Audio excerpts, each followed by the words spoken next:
Recently at a few shows I've seen guitarists making poor choices regarding their sound. Metal guitarists have this horrible habit of doing something like this. Yes, well, I've spent a good bit of money getting myself the quintessential metal amplifier. It's probably a PV6505 or a Mesa Boogie Joule. I've heard on all the online forums this is pretty much as metal as you can get. Clean channel, cheap drive pedal, all the gain, metal zone, no mids, more gain, Slayer, all the gain.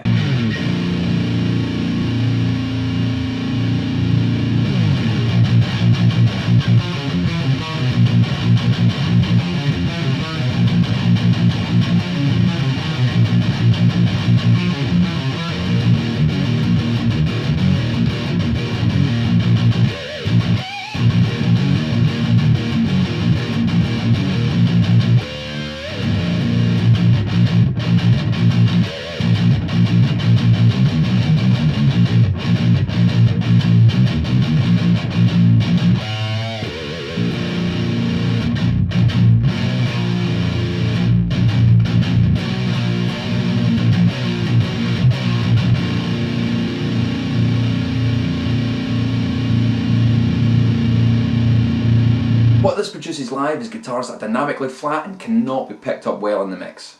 Maxing out your gain produces a saturated, lifeless tone that cannot cut through and be heard amongst the other instruments, especially if you've got bass and drums. It's all fairly bass heavy. You need a guitar that can punch through that so people can hear the articulation of what you're playing. This problem is especially pronounced when you've got two guitarists in the same band, both using the same insane metal setting on their Line 6 amplifier.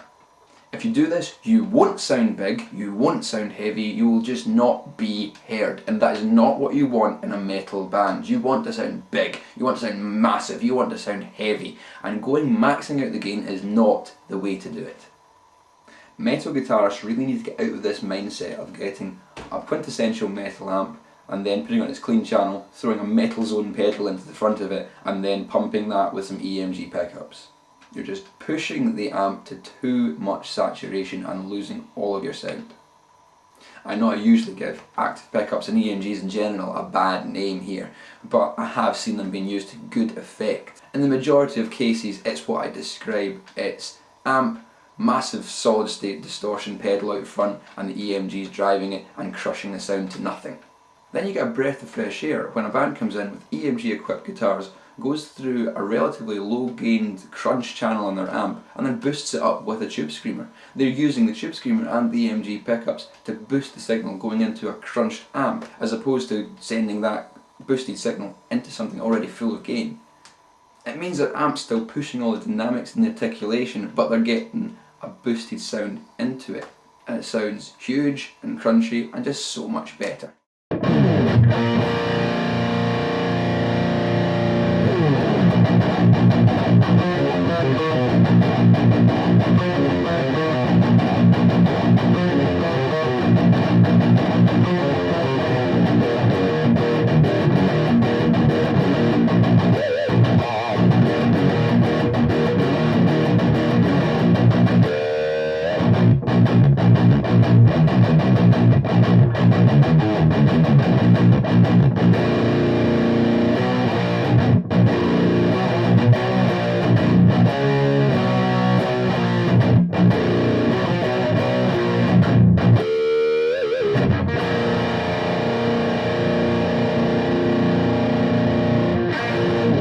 It's worthwhile remembering that on stage, live, the bass guitar and the drums are filling up a lot of the low frequencies.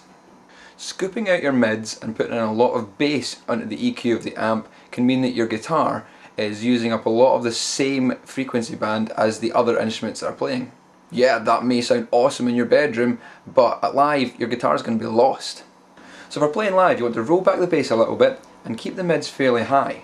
Even Kerry King of Slayer knows that boosting the mids means your guitar will punch through and be heard. The other most important bit is try and keep the gain as low as you possibly can. That'll keep your dynamics and note definition nice and sharp. Might be a good idea then to use a clean boost such as a tube screamer to boost your level going into the amp. That'll push the distortion a little bit harder but still retain your note definition. Live, your guitar needs to occupy a sonic space that the other instruments in your band aren't. That's the only way you'll be heard. Hopefully this will save your tone and let you be heard when you're playing live. As the guitarist, you're obviously the most important person in the band, so make sure people can hear you. If you want to see more of my content, remember to hit the subscribe button here, and that will alert you of any new content that I bring out. And I'm also available on Facebook and Google+, should you want to discuss things with me there. All that's left for me to say is keep it loud. See you later, guys.